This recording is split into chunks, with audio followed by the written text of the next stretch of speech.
Listo. Comencemos entonces, chicos, a resolver algunas preguntas de cuerpo rígido. ¿Sí? Estas son algunas de las preguntas que aparecieron en los exámenes finales de los últimos años. ¿Sí? Empecemos con la primera de estas preguntas. Este tema no lo estaban tomando mucho, ¿sí? Pero no hay que confiarse porque con esto de las clases virtuales se modificaron muchas cosas. Como les dije ayer, hacía años no se tomaba entropía y le bombardearon a problemas de entropía ayer en el parcial de física 2 a los chicos, así que no hay que confiarse. Bueno, vamos con el problema uno, o mejor dicho, con la primera proposición que hay que probar si es verídico o falsa. Dice, si un cuerpo rígido experimenta una impulsión neta externa nula, entonces el cambio de energía cinética del sistema siempre es igual a cero. ¿Qué significa que experimenta una impulsión neta externa nula? Recuerden primero que la impulsión neta para un sistema de partículas y por lo tanto para un cuerpo rígido es la integral evaluada en el intervalo de tiempo para el cual se calcula la impulsión. Recuerden que las impulsiones siempre se calculan en un intervalo de tiempo de la fuerza exterior neta que actúa sobre nuestro sistema, que en este caso es un cuerpo rígido, ¿sí? Respecto del tiempo, desde luego, es que se integra. Bien, que la impulsión neta externa sea nula, eso implicaría, ¿sí?, que la suma vectorial de fuerzas exteriores es igual al vector nulo para que esta integral, ¿sí?, se anule. O bien, también podría ocurrir, ¿sí?, en un caso un poquito más rebuscado, podría ocurrir, por ejemplo, que las fuerzas exteriores estén actuando, sus componentes tengan un comportamiento así. Entonces, al evaluar en este intervalo de tiempo que estoy remarcando acá, aun cuando la fuerza exterior neta no es nula, como la integral de sus componentes sí es nula, porque esta área positiva se cancela con este negativo del área que está por debajo del eje horizontal. Entonces, aún en ese caso, miren, sin querer queriendo salir de una pregunta final, puede ocurrir que la impulsión sea nula, aun cuando las fuerzas exteriores que están actuando no sean nulas y en cambio sean una fuerza exterior variable que tiene esta forma como sinusoidal o que tienen cierta simetría respecto del eje horizontal. ¿Sí? Eso es de cálculo, como ya saben. Bueno, en cualquier caso, no importa a qué se debe esta razón, ¿sí?, me dice esta proposición que si la impulsión neta exterior es nula, entonces el cambio de energía cinética de nuestro sistema será siempre igual a cero. Entonces bastará con mostrar un contraejemplo, es decir, un caso en el cual esto no es cierto, para ya mostrar que esta proposición es totalmente falsa. Es lo que yo hice acá. Primero lo veamos y después lo voy a dar con un ejemplo concreto para que ustedes lo puedan visualizar más fácilmente. Esta proposición desde luego es falsa. ¿Por qué? Para un cuerpo rígido, chicos, sobre el cual actúe una cupla de fuerzas exteriores, una cupla de fuerza es cuando uno tiene, por ejemplo, este cuerpo rígido y tenés una fuerza F y una fuerza menos F actuando así. Bueno, esta fuerza, estos pares de fuerza opuestos, o sea que tienen igual módulo, dirección, pero sentido contrario, es lo que se denomina una cupla de fuerzas, ¿sí? Las cuplas de fuerza tienen la propiedad de que los momentos producidos por ellas son independientes del sistema de referencia del laboratorio, ¿sí? Tienen una propiedad que es que el momento producido por esta cupla de fuerzas es independiente del sistema de referencia del laboratorio. Bien, en un cuerpo rígido, ¿sí?, sobre el que actúa una cupla de fuerza exteriores con lo que se ve ahí, se va a cumplir que el J neto externo, que es igual a la integral de la suma vectorial de todas las fuerzas exteriores, que por ser una cupla de fuerzas se cancelan de a pares, es igual al vector nulo, ¿sí? O sea que para esta cupla de fuerza actuando sobre el cuerpo rígido, efectivamente se verifica que el J neto externo es igual al vector nulo. Sin embargo, ¿qué es lo que ocurre acá, chicos? Dicha fuerza, como ya saben, produce en un momento incrementando la energía cinética del sistema asociada a la rotación del mismo. Es decir, que el cambio de energía cinética del sistema va a ser distinta de cero, aun cuando el J neto externo sea igual al vector nulo. Antes de ir a la parte matemática, prefiero que lo entiendan físicamente. Ustedes agarren cualquier cuerpo, en verdad no pueden agarrar un cuerpo rígido porque es un modelo, pero no importa, agarren por ejemplo la calculadora y aplíquenle con los dedos, ¿sí?, un par de fuerzas como el que se ve acá. Entonces lo que ustedes van a encontrar, chicos, es que este cuerpo, que sería la calculadora, que estaba inicialmente con una velocidad angular nula, empieza a rotar. Y les pregunto yo, ¿por dónde pasará el eje de rotación de este cuerpo cuando se le aplica esa fuerza, ese par de fuerzas o cupla de fuerzas que se ve ahí? ¿Tiene alguna idea? Por el centro de masa. ¿Por qué iría por el centro de masa? El eje de rotación, es cierto, va por el centro de masa, pero ¿por qué iría por ahí y no por otro lado? ¿Por qué yo no podría decir, mira, el cuerpo está rotando en torno a un eje que pasa por acá? ¿Por qué Porque al no? aplicarse las dos fuerzas se cancelan Sí. y hace que gire sobre el centro de masa.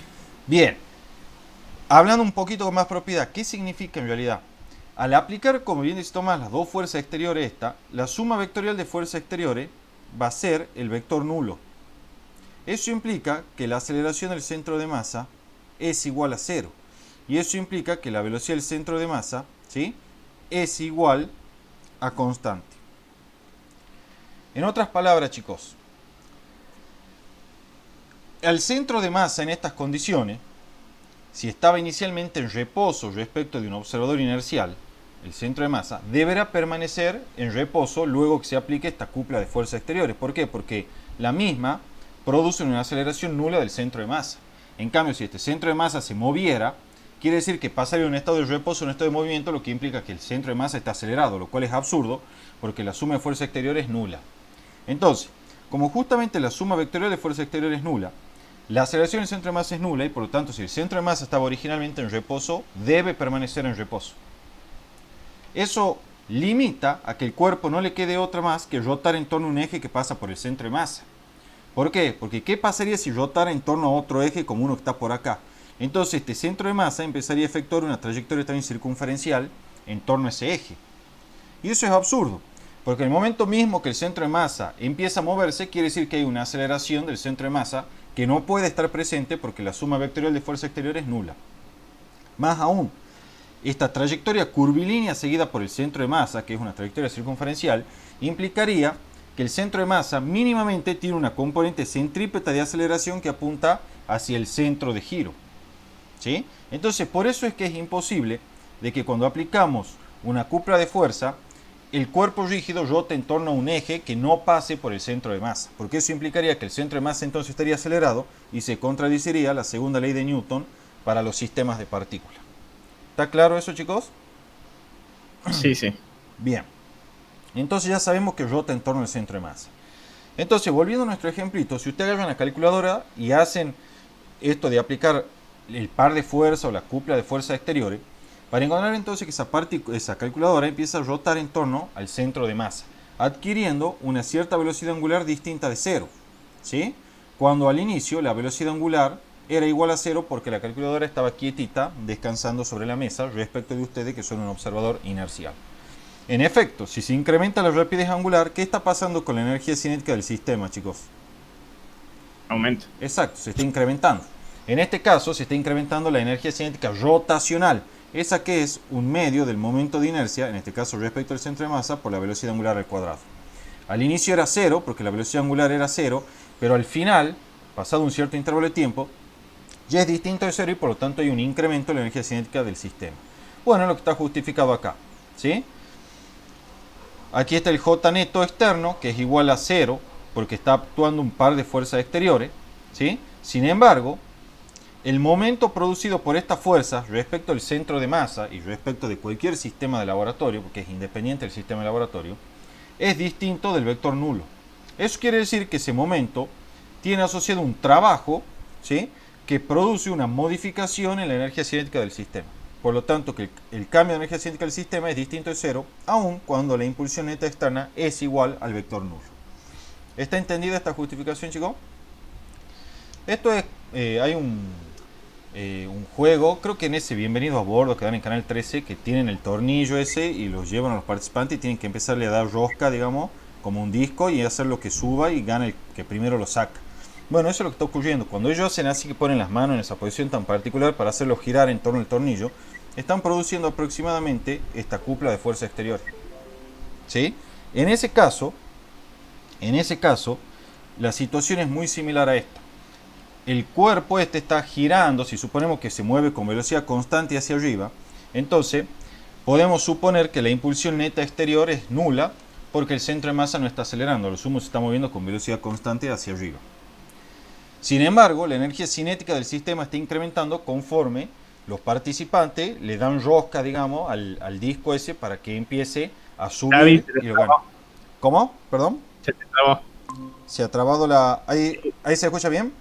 Sí, sí, sí. Te quedas Bien. en la parte de es muy similar. Ah, bien.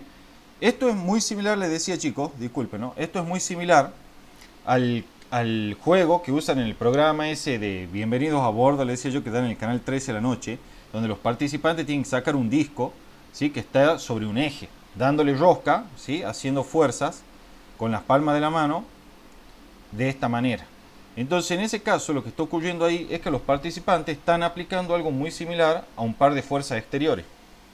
Entonces, si nosotros suponemos que este disco sube con velocidad aproximadamente constante, ¿sí? Hasta salir del eje, entonces podemos suponer que la aceleración del centro de masa es nula y por lo tanto la impulsión neta externa que actúa sobre nuestro sistema, que sería este disco que tratan de sacar los participantes, es igual a cero. Sin embargo, en cada ocasión que los participantes con las palmas de la mano lo hacen girar a ese disco para que suba a través de la rosca, le están realizando trabajo al mismo, o sea, un trabajo hecho por fuerzas exteriores, de manera tal que se incrementa la energía cinética de rotación de este sistema y por lo tanto, en definitiva, se incrementa la energía cinética del sistema.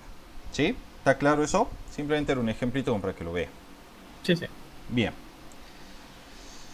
Esta lo tomaron a principios de este año, ¿sí? En el último examen presencial que se tomó en la Facultad de Física 1, que decía, para un cilindro sólido que rueda sin deslizar, o sea, estamos en la condición de rodamiento sin deslizamiento, el que sea sin deslizar ya le garantiza que se cumple esta relación. La rapidez del centro de masa es igual a la velocidad angular, o rapidez angular, mejor dicho, con la que rota el cuerpo en torno a un observador del centro de masa, multiplicado por el radio, ¿sí? De ese cuerpo rodante, donde el radio R es el radio desde el centro de masa hasta el punto de contacto con la superficie. Entonces me pedía expresar la energía cinética del sistema en términos de la energía cinética de traslación del centro de masa, ¿sí? Es en términos de la energía cinética de traslación del centro de masa. Entonces acá está nuestro dibujito, ¿sí? Esto que estoy marcando en naranja es la superficie sobre la cual va a deslizar nuestro cuerpo. Desde luego esta superficie tiene que ser, no es sobre la que va a deslizar, sino sobre la que va a rodar, ¿sí? Recuerden que no hay deslizamiento, me quedó la costumbre de lo que veníamos viendo anteriormente, ¿sí? Esta es la superficie entonces sobre la cual va a rodar nuestro cuerpo, ¿sí? No desliza, rueda, no desliza, ¿sí? Bueno, aquí está indicado el sentido de giro, ¿sí? Con la rapidez angular en torno al centro de masa, y acá está indicada la traslación en términos de la velocidad del centro de masa. Como el cuerpo rueda sin deslizar, repito, sin deslizar, entonces se verifica la relación que dice que la rapidez del centro de masa es igual a la rapidez angular por el radio R. Recuerden que esta expresión solamente vale, ¿sí? Solamente se puede aplicar si se rueda sin deslizar. Si llega a haber deslizamiento, esto es, si la rueda derrapa, ¿sí? Como cuando uno sale rayando así con el auto, ¿sí? Que lo aprieta mucho el acelerador y lo suelta el embrague. Bueno, si sale rayando, digamos, en ese caso es rodamiento con deslizamiento y no vale esta expresión de ahí, ¿sí? Entonces esta expresión, chicos, rapidez centro de masa igual a omega por R, solamente vale cuando rueda sin deslizar, o sea, cuando no derrapa el cuerpo rodante. Bien, les hago una pregunta antes de seguir. ¿Qué pasaría, chicos, si yo tuviese, por ejemplo, no tiene nada que ver con ese problema, un plano inclinado así, un cuerpo rodante ahí, pero esta superficie es absolutamente lisa? Y este cuerpo rodante lo libero desde el reposo con una velocidad inicial 0, ¿sí? Desde lo alto del plano inclinado. Les pregunto yo, cuando lo libere, ¿va a rodar cuesta abajo esto? No. ¿Qué es lo que va a hacer? Se deslizaría, pero, o sea, había movimiento de traslación, pero no de rotación alrededor del eje que pasa por el centro de masa. Exactamente, eso es lo que ocurriría. Veamos por qué. Cuando ocurre la rotación en torno al centro de masa, ¿sí? Si este es el centro de masa, recuerden que si mi cuerpo es homogéneo, rota en torno a un eje de simetría que pasa por el centro de masa y ese eje se traslada paralelamente a sí mismo, se verifica la ecuación que vimos en clases anteriores que decía la suma de movimientos exteriores respecto al centro de masa es igual a I de centro de masa por la aceleración angular, ¿sí? Si la superficie, chicos, es lisa, las únicas fuerzas exteriores que están actuando sobre nuestro cuerpo son el peso P y la normal N que ejerce la superficie sobre el cuerpo en el punto de contacto. Y no hay más. Ahora, ¿cuál es el problema? Como estas dos fuerzas pasan por el centro de masa, entonces la suma de momentos exteriores respecto al centro de masa es igual al vector nulo. Lo que implica que la aceleración angular respecto del centro de masa es el vector nulo.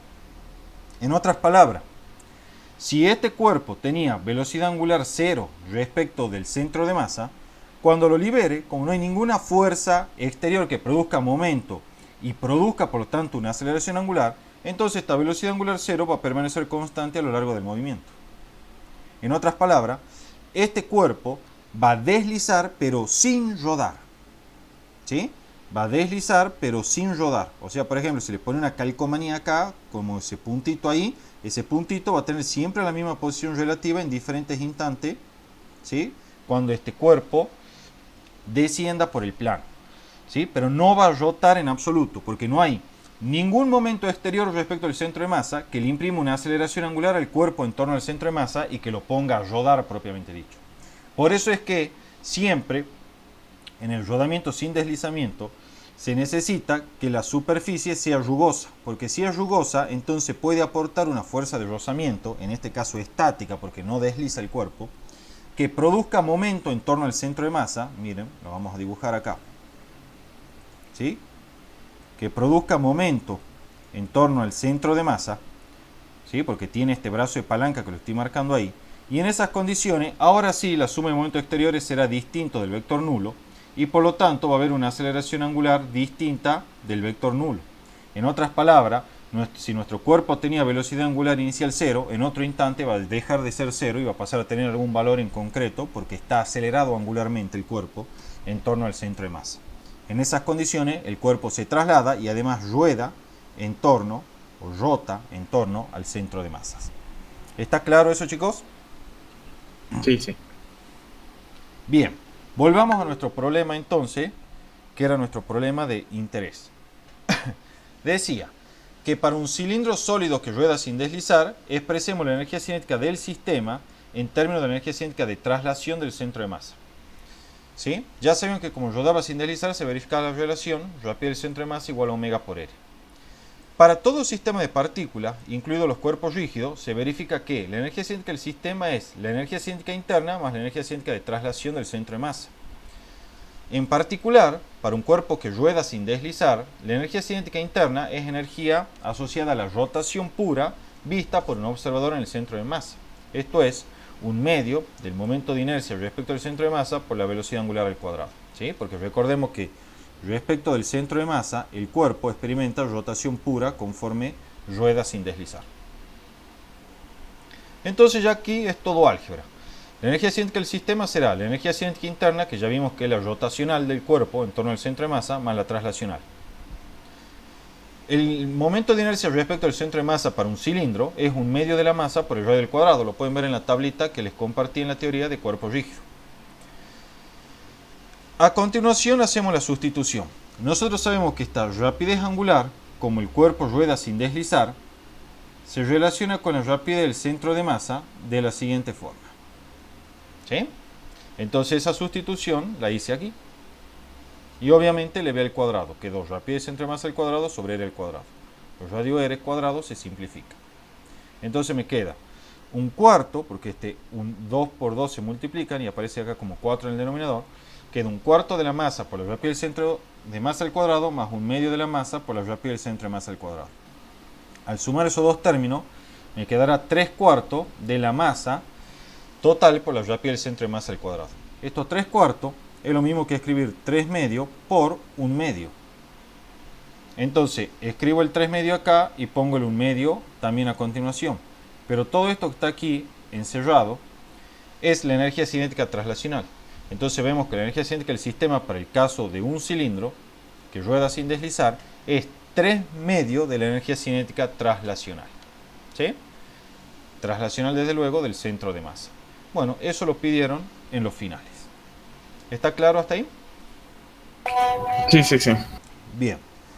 Bueno, ya tenemos entonces resuelto este problema. Fíjense también, ¿sí? A modo de aclaración, acá interviene el momento de inercia y diferentes cuerpos con diferentes momentos de inercia van a tener diferente valor de esta constante que estoy marcando ahí, que multiplica a m por r cuadrado.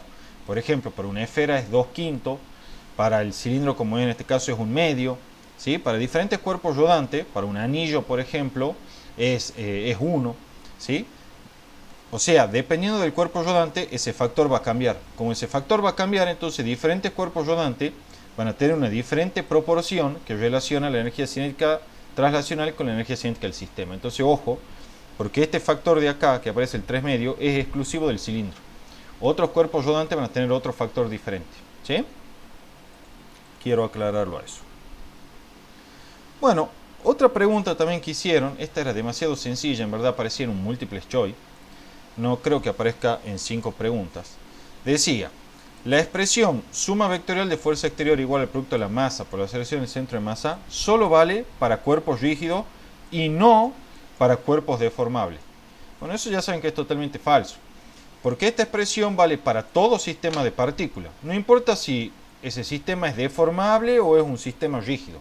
En cualquier caso, cuando nosotros dedujimos esta ecuación a partir de la segunda ley de Newton aplicada a cada partícula de nuestro sistema, nunca tuvimos que suponer qué ocurría acerca del movimiento relativo que había entre las diferentes partículas. Es decir, nunca nos tuvimos que preocupar por si las partículas mantenían una distancia relativa invariable, o se acercaban o se alejaban. No importaba, siempre valía esa ecuación, ¿sí? Por lo tanto, no importa si el cuerpo es deformable o rígido, esta ecuación vale siempre, ¿sí? Otra pregunta, ya la vamos a ver a la 4 enseguida. Quiero que veamos la 5 ahora. Otra pregunta típica es la siguiente. El momento de inercia de un cuerpo rígido, dice, es el mismo para todos los ejes que pasan por el centro de masa. Esto ya lo vimos también en la teoría. Yo les mostré y les dije que no, porque el momento de inercia depende de la dirección del eje considerado para calcular ese momento de inercia, y por lo tanto de cómo se distribuye la masa respecto de ese eje. Y acá hay un ejemplo muy sencillo. Para la varilla delgada, el momento de inercia respecto de un eje que pasa a lo largo de la varilla, ¿sí?, y por el centro de masa, es igual a 0. Sin embargo, el momento de inercia para otro eje que pasa también por el centro de masa, pero es perpendicular a la dirección o a la longitud de la varilla, el momento de inercia es distinto de 0. O sea que aquí estamos viendo que el hecho que dos ejes pasen por el centro de masa no significa o no implica que deban tener el mismo momento de inercia asociado. De hecho, ya dijimos que el momento de inercia depende de cómo se distribuye la masa en torno al eje considerado. Por lo tanto, depende del eje que se considere y depende de cómo se distribuye la masa respecto de tal eje. Desde luego, entonces, la respuesta a esa proposición es falsa, ¿sí? Antes de avanzar con las últimas preguntas, que son las adicionales, ¿sí?, quiero que veamos algo que también lo solían preguntar hace unos años atrás en los finales de Física 1, correspondiente a las 5 preguntas. No al múltiple choice, pero sí a las 5 preguntas. Quiero que veamos el análisis de cómo podemos obtener la rapidez con la que llega a la base de un plano inclinado, ¿sí? Un segundito, voy a buscar. Aquí está. La rapidez con la que llegaría a la base de este plano inclinado un cuerpo rodante cualquiera, ¿sí?, que rueda sin deslizar a través de dicho plano inclinado, ¿sí? Este cuerpo rodante tendrá su centro de masa asociado, como cualquier sistema de partículas, ¿sí? Y como les dije, rueda sin deslizar a través de dicho plano. Desde luego, para que eso ocurra, es necesario que el plano proporcione una superficie rugosa. ¿Estamos hasta ahí, chicos? Bien. Sí. Bien, veamos algo entonces. Yo acá lo voy a fijar simplemente, como para no olvidar que todo problema de física empieza por fijar un sistema de referencia adecuado, en este caso un sistema de laboratorio, ¿sí? Ese sistema de laboratorio es inercial, pero como voy a resolver el problema utilizando consideraciones energéticas, no es tan necesario que lo fije, pero para mí sí es importante fijarlo, porque las rapideces del centro de masa y todo lo que vamos a utilizar deben estar referidos a algún sistema. Entonces para mí es importante indicarlo, aun cuando muchas veces los libros mismos te dicen, bueno, en ese caso no hace falta que lo fije. Para mí eso está mal, siempre lo tenés que fijar, porque ya dijimos que es absurdo hablar del movimiento de un cuerpo sin especificar su sistema de referencia respecto justamente de cuál está referido ese movimiento, ¿sí? Bien, en este caso también, para no complicarnos mucho la vida, como vamos a trabajar con energía, vamos a fijar un nivel de referencia horizontal. Ese nivel de referencia, como ya saben, es respecto del cual vamos a medir las energías potenciales gravitacionales, ¿sí?, asociadas en este caso a nuestro cuerpo rígido, que es un sistema de partículas. Recuerden que tal nivel de referencia es siempre perpendicular, ¿sí?, al campo gravitacional. Lo pueden fijar en cualquier nivel que ustedes deseen, pero debe ser siempre perpendicular al campo gravitacional, o lo que es lo mismo, debe ser siempre horizontal, ¿sí? Entonces esto que está acá es mi nivel de referencia respecto del cual voy a medir la energía potencial gravitacional. La energía potencial gravitacional tomará un valor 0 respecto de tal nivel de referencia cuando el centro de masa intersecta la posición del mismo. Recordemos, chicos, ¿sí?, qué es lo que queremos hacer. Yo quiero encontrar una expresión que me dé la rapidez del centro de masa al final, ¿sí?, de dicho plano inclinado. O sea, más precisamente, cuando el centro de masa alcance el nivel de referencia, ¿sí? Cuando el centro de masa alcance este nivel de referencia, quiero saber cuánto es la rapidez del centro de masa ahí, en ese instante. Entonces, ¿qué es lo que vamos a hacer? En primer lugar, recordemos que nosotros estamos tratando acá con cuerpo rígido. Cuando tratamos con cuerpo rígido, aprendimos que nuestra ecuación, que era trabajo de fuerza exterior más trabajo de fuerza interna igual al cambio de energía cinética del sistema, se reducía a la siguiente forma.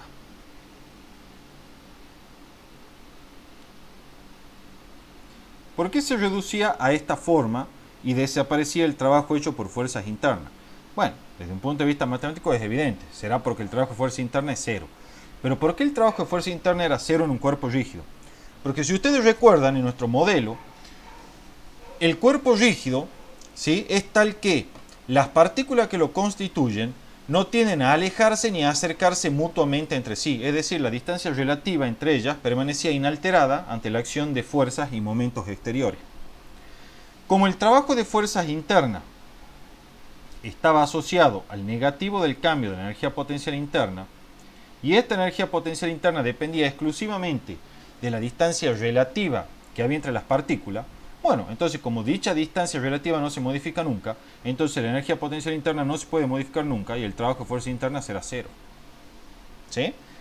De allí que nuestros sistemas de partículas aplicado a un cuerpo rígido únicamente, el trabajo de fuerza interna sea siempre igual a 0 y la ecuación se reduzca a esta forma.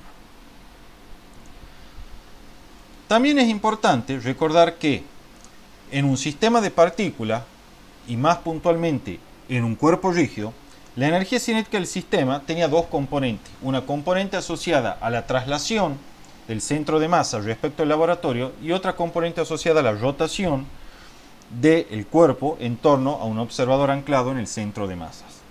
Entonces, el cambio de energía cinética del sistema lo puedo escribir como la energía cinética del sistema al final, que será la energía cinética traslacional de nuestro cuerpo rodante al final, más la energía cinética interna, que es rotacional pura, al final, menos la energía cinética del sistema al inicio. Pero como vamos a suponer que nuestro cuerpo rodante al inicio estaba en reposo, es decir, lo libero desde el reposo, la energía cinética del sistema al inicio, ¿cuánto vale, chicos? Espera. Si estaba en reposo, ahí arriba, ¿cuánto vale la energía cinética del sistema al inicio? 0, 0. Exactamente, 0, 0. Ahí estamos, ¿sí? Entonces, el cambio de energía cinética de nuestro sistema será directamente igual a la energía cinética interna de nuestro sistema al final, más la energía cinética traslacional de nuestro sistema al final, ¿sí? Y ahora la pregunta será, ¿quiénes son las fuerzas que hacen trabajo? O sea, las fuerzas exteriores que hacen trabajo. En otras palabras, ¿quién es el trabajo hecho por fuerza exterior en esta situación?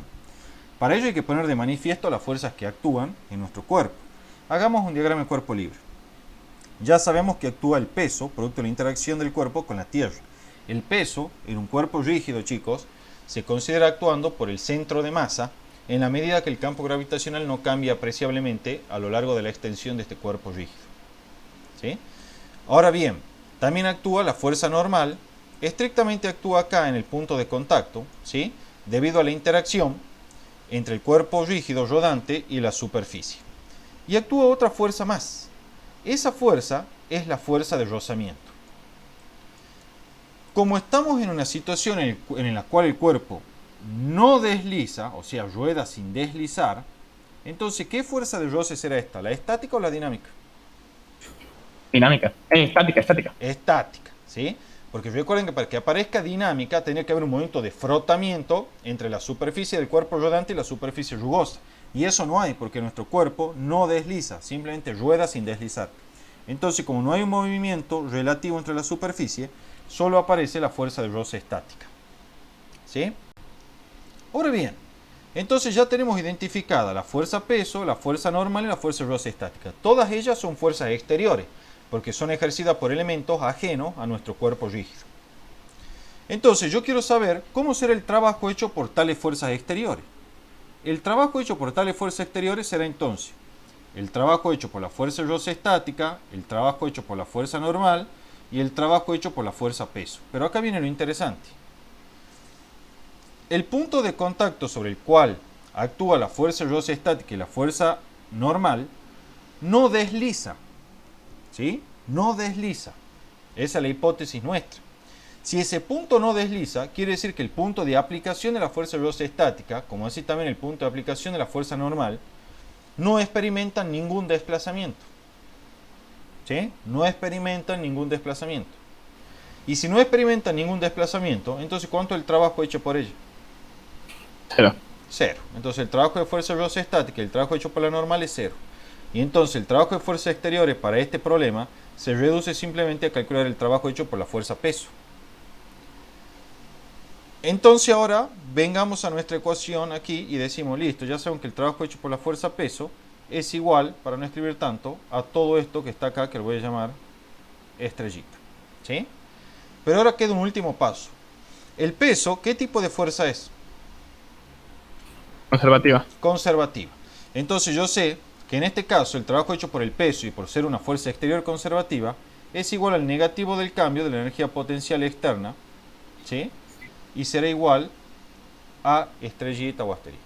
La energía potencial exterior en este caso no es más que la energía potencial gravitacional que describe la interacción de nuestro cuerpo rodante con el planeta Tierra. ¿Está entendido hasta ahí? Bien, ahora yo les dije a ustedes que la energía potencial gravitacional en cualquier sistema de partículas, incluidos los cuerpos rígidos, se podía expresar de esta forma. M por G, donde M es la masa total de mi sistema, por I, centro de masa, al inicio, menos M por G, por I, centro de masa al final, igual a estrellita. Donde I, centro de masa, era como ya la misma notación lo está indicando. Vamos a cambiar el color acá.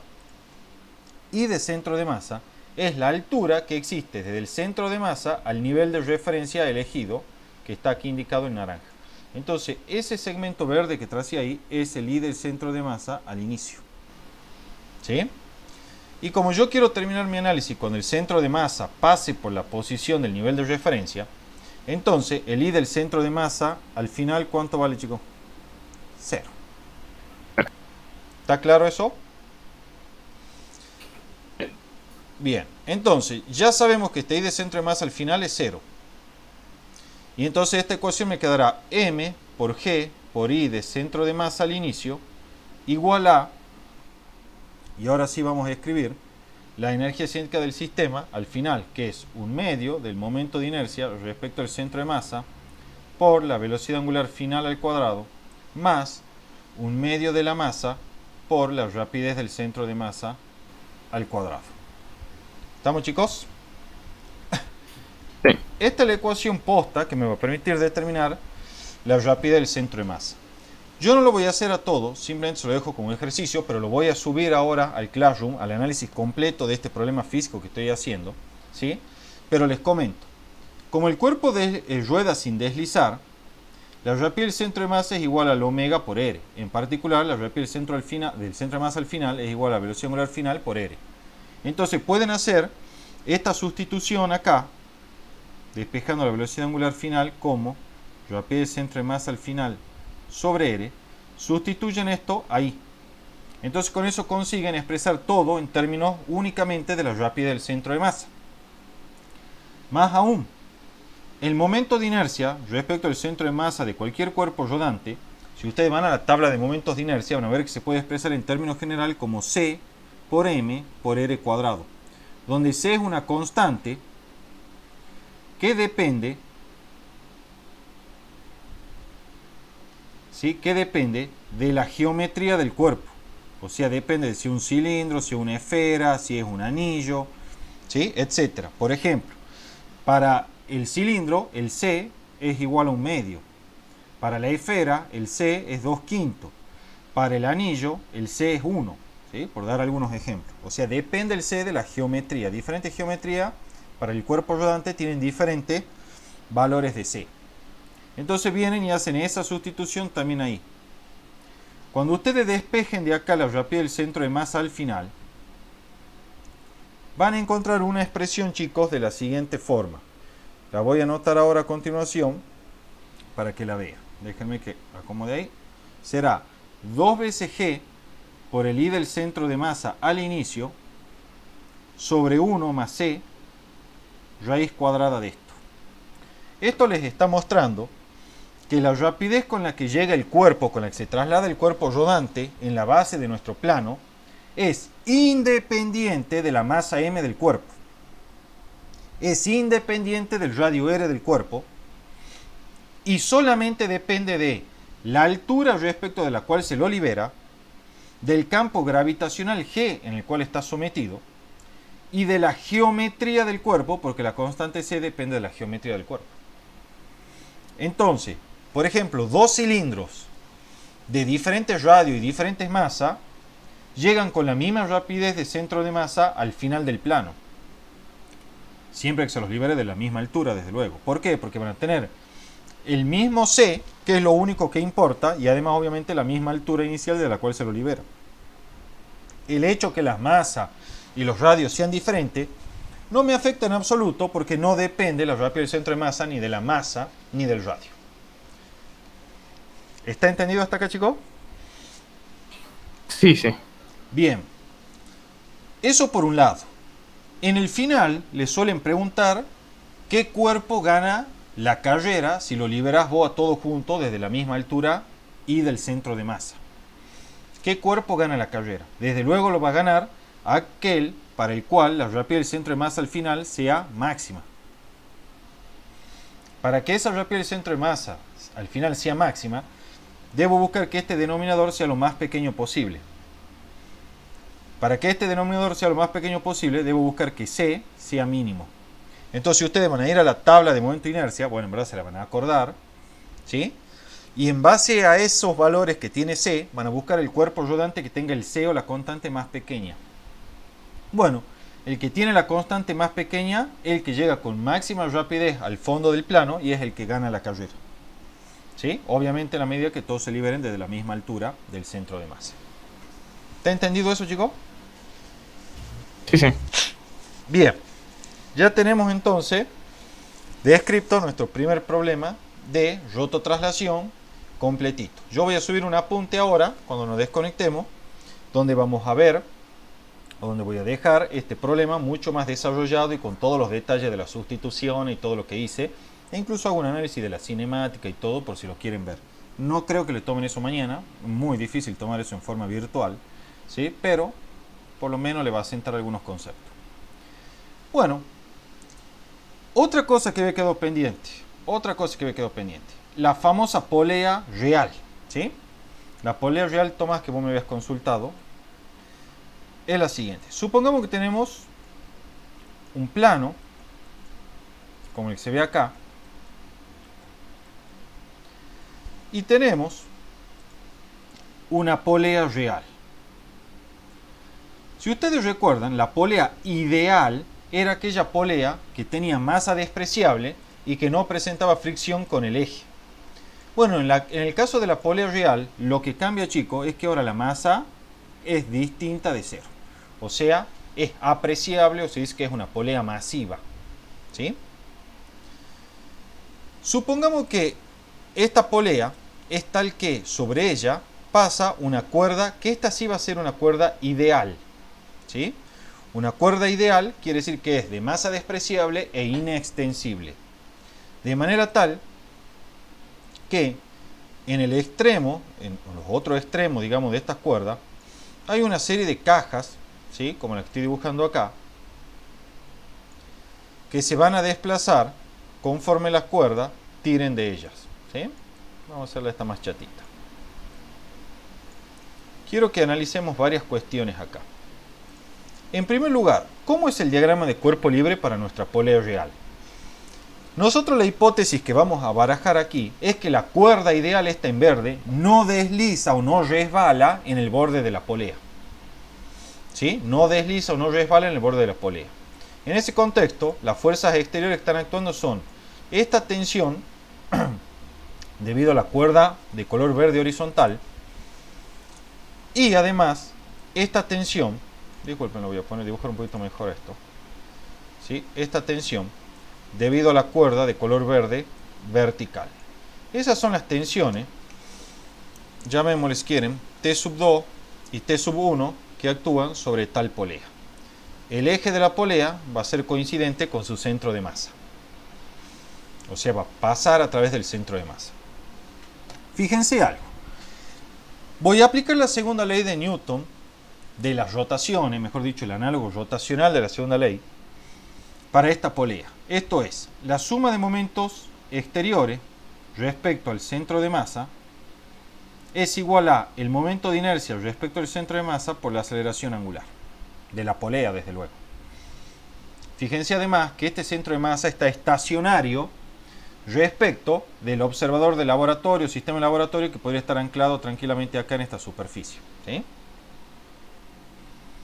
Entonces, la suma de momentos exteriores será la suma de todos los momentos producidos por todas las fuerzas exteriores que actúan sobre esta polea. La polea en este caso es nuestro cuerpo rígido. ¿Sí? Entonces, ¿cuáles son las fuerzas exteriores que actúan sobre esta polea?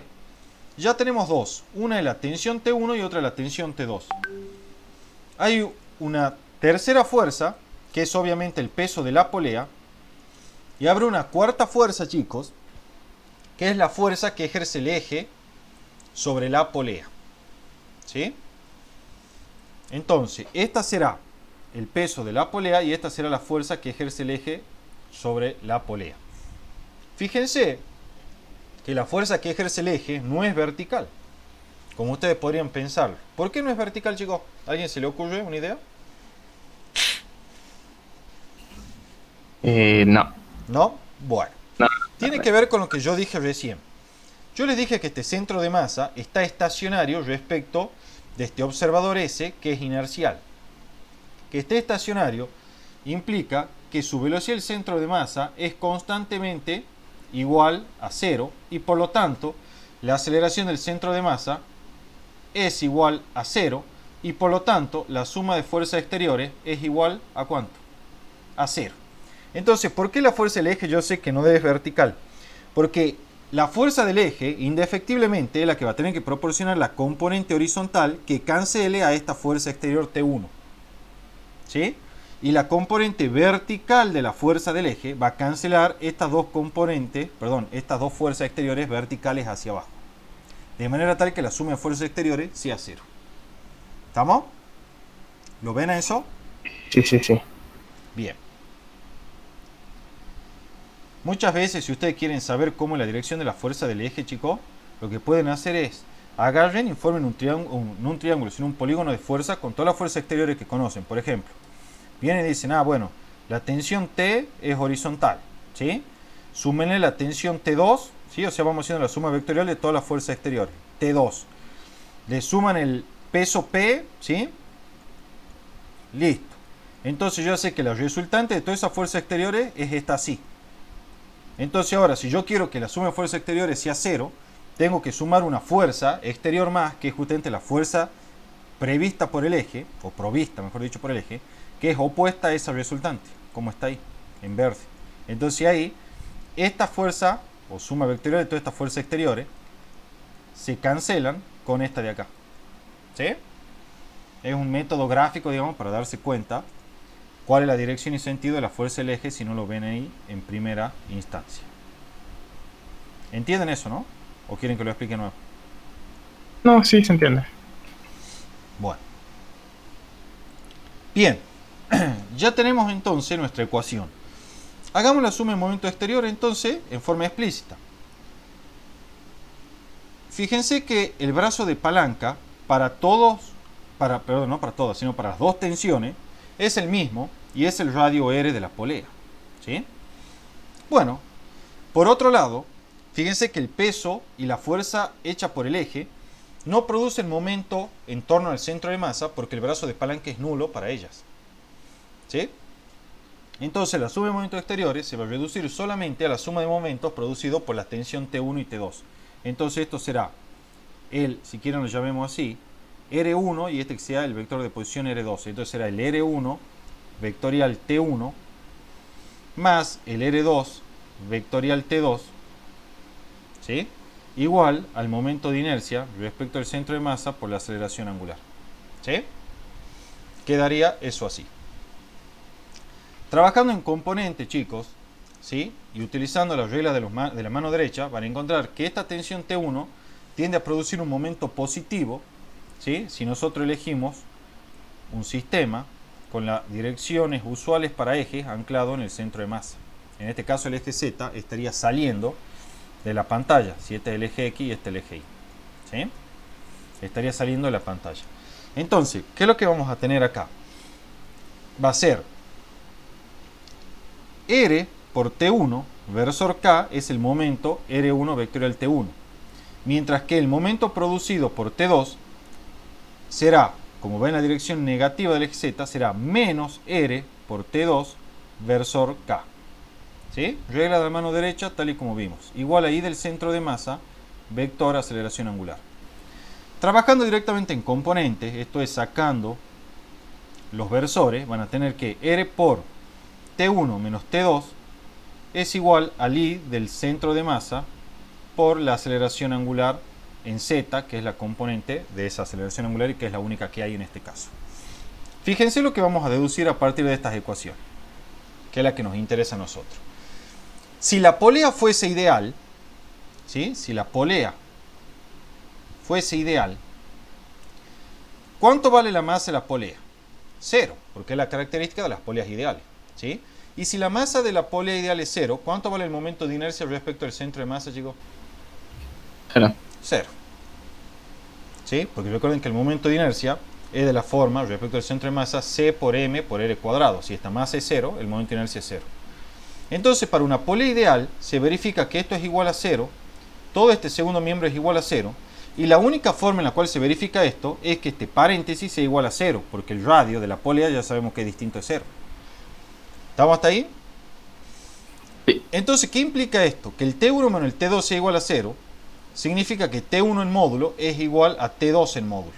En otras palabras, mostramos y justificamos el por qué cuando trabajábamos en poleas ideales decíamos que las tensiones a ambos lados de la polea eran iguales. ¿Sí? Y la polea ideal se limitaba únicamente a cambiar la dirección en la cual actúa la fuerza de tensión, pero no modificaba su módulo. ¿Entienden? Sí. Bien, eso es para polea ideal. Quería hacerle la justificación para que les quede claro. Pero no es lo que a nosotros nos compete ahora. Ahora nosotros estamos trabajando con una polea que es real, o sea, una polea que es masiva, esto es, tiene masa, por lo tanto va a tener un cierto momento de inercia, ¿sí? En la polea real, lo escribamos así. La masa es distinta de cero, y entonces el momento de inercia respecto al centro de masa es distinta de cero. Entonces, de esta ecuación, como ya esto es distinto de cero, ustedes van a tener que sacar, o van a tener ya la primera ecuación planteada, para lograr calcular las tensiones T1 y T2, las cuales en este caso, desde luego, son diferentes. O sea, cuando la polea es real, las tensiones en general a ambos lados de la polea son diferentes. ¿Por qué? Porque ahora este segundo miembro es distinto de 0, y para que esto se verifique, esta igualdad, entonces la tensión T1 y T2 no pueden ser iguales, porque si fuesen iguales serían 0 y no se verificaría la igualdad. La resta esa, ¿sí? ¿Está entendido hasta acá? Entonces, esa es la razón por la cual en una polea real las tensiones a ambos lados de la polea en general son diferentes. ¿Hay algún caso en el cual sean iguales para la polea real? Sí. En el caso que la polea esté girando con velocidad angular constante, o lo que es lo mismo, esté o de manera equivalente esté con velocidad angular nula, es decir, no esté girando. Porque en cualquiera de esas dos situaciones la aceleración angular se hará 0, y para que esta igualdad se verifique, de nuevo la tensión T1 y T2 deberán ser iguales. Entonces, la única situación en la cual la tensión a ambos lados de una polea real son iguales es aquella para la cual la aceleración angular de la polea es nula. En cualquier otra situación donde haya aceleración angular distinta de 0, las tensiones a ambos lados de la polea son diferentes una de otra. ¿Está claro esto, chicos? Sí. Para finalizar este estudio, quiero que sepan algo. Como la cuerda que conecta las masas, digamos que esta sea la masa M1 y esta sea la masa M2, como esa cuerda que conecta las masas a través de las poleas es una cuerda ideal, es decir, que no se extiende, entonces cuando esta masa M1 se mueve una cierta distancia de S, esta masa M2 se va a desplazar exactamente a la misma distancia de S en el mismo intervalo de tiempo.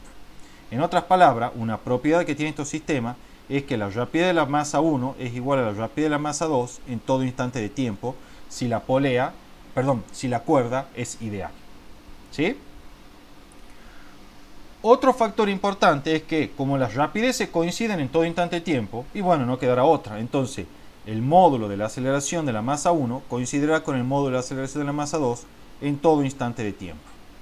Es otra relación que se verifica siempre en este caso. Para finalizar, sería interesante encontrar si existe una relación entre la aceleración angular de la polea y la aceleración de las masas. Y la realidad es que por suerte sí la hay. Como estamos bajo la hipótesis, voy a cambiar aquel color, de que esta cuerda que se enrolla en la polea no resbala en la misma, entonces una partícula del tambor de la polea, del borde, digamos, de la polea, que esté en contacto con otra partícula de la cuerda, van a desplazarse juntas a través del mismo desplazamiento de S, ¿sí? A través del mismo arco de S o longitud de S, hablando con más propiedad, durante el movimiento de rotación de esa polea. Esa longitud de S que se mueve es la misma longitud que se movieron las masas M. ¿Por qué? Porque la cuerda no desliza o no resbala en la polea. ¿Sí? En otras palabras, ¿sí?, la rapidez que llevan estas partículas acá del borde del tambor es la misma rapidez que llevan las masas M1 y M2. Eso quiere decir que la aceleración tangencial que tienen las partículas del borde del tambor es igual a la aceleración de la masa M1 y M2. O sea, esto también va a ser igual a la aceleración tangencial de las partículas del borde de la polea, porque se mueven junto con la cuerda. Y la aceleración tangencial en rotación pura, saben que es igual al módulo de la aceleración angular por el radio de la polea. Entonces acá tiene una expresión que me va a relacionar las aceleraciones de las masas M1 y M2 con la aceleración angular de la polea y con su radio R. ¿Sí? Con ese juego de ecuaciones, sumada a las ecuaciones de traslación de las masas, ¿sí?, para la masa 1 y para la masa 2, es que ustedes van a poder armar un sistema de ecuaciones que les permita resolver cualquier problema que involucre este tipo de situación. Ese es el análisis dinámico más completo con el que se pueden encontrar en Física 1, que es la dinámica del cuerpo rígido en su totalidad. ¿Está claro, chicos? Sí. Muy bien. Repito, esto así en un final, no creo que les tomen menos en modalidad virtual, pero yo quería explicarlo para que queden totalmente cubiertos con todos los temas. ¿Sí? Con eso está terminado cuerpo rígido. Hacemos unas preguntas adicionales y quedan desocupados, chicos, ¿sí?, para que vayan a descansar o repasar para mañana. Veamos algunas preguntas adicionales que habían quedado pendientes. Una de las que tomaron en los últimos finales decía lo siguiente: en un movimiento circunferencial de periodo t grande y radio r, el valor de la velocidad angular media es igual a la rapidez media sobre el radio. Veamos cómo se verifica esto. Tenemos acá una partícula, ¿sí?, que está ejecutando un cierto movimiento circunferencial. Esta partícula recorre un cierto arco de circunferencia que yo lo llamé acá delta de S entre el intervalo de tiempo, entre los instantes de tiempo t inicial y t final. Cuando la partícula se desplaza esa cantidad, va a haber un desplazamiento angular o un ángulo delta de θ que queda subtendido por ese arco de longitud delta de S. El radio de la circunferencia es r. Veamos si se cumple la propuesta. El módulo de la velocidad angular media es, por definición, el desplazamiento angular θ sobre el intervalo de tiempo en el cual se lleva a cabo. El desplazamiento angular θ ya saben que se relaciona con el arco de circunferencia mediante la siguiente forma. Delta de θ es igual a la longitud del arco sobre el radio. Entonces puedo pasar el radio multiplicando, ¿sí? Acá tengo que expresar en términos de delta de θ, así que no paso nada, dejo ahí nomás tal cual. Me quedará entonces el delta de θ igual a delta de S sobre R. O sea que este delta de θ es igual a este paréntesis que está aquí, dividido en delta de t. Eso es igual al delta de θ, como les dije. Ahora bien, delta de S, vamos a cambiar el color para enfatizarlo. Delta de S sobre delta de t, chicos, ¿qué es? Es la longitud de la trayectoria, que la remarco en celeste, dividido en el intervalo de tiempo en el cual se lleva a cabo. O sea que este cociente no es otra cosa que la rapidez media. Entonces efectivamente me queda la rapidez media sobre el radio r. O sea que probé que efectivamente el módulo de la velocidad angular media es igual a la rapidez media sobre el radio r de la circunferencia. Verdadera, por lo tanto, esta proposición. ¿Está claro, chicos? Sí. Bien. Otra pregunta que suele aparecer es esta. Dice, ¿a cuál de los dos ejes le corresponde el mayor momento de inercia? Tienen un eje 1, que es el que pasa por el centro de masa, y otro eje paralelo que pasa por una generatriz del cilindro. Yo ya les dije que por teorema de Steiner, siempre el menor momento de inercia es aquel asociado al eje que pasa por el centro de masa. Entonces, obvio que el momento de inercia respecto del eje 1 es menor que el momento de inercia respecto del eje 2. ¿Sí? Lo pueden justificar con el teorema de Steiner. A través del eje 1 es un medio de la masa por el radio al cuadrado. Es el momento de inercia respecto al centro de masa. Y el momento de inercia para el eje que pasa por la generatriz será el I del centro de masa, como dice Steiner, más el producto de la masa por la distancia que separa a los ejes paralelos. En este caso la distancia que los separa es el radio r. Al cuadrado, desde luego, ¿no? Aquí está. Bueno, ahí se ve clarito que el momento de inercia del eje 1 es menor que el momento de inercia del eje 2.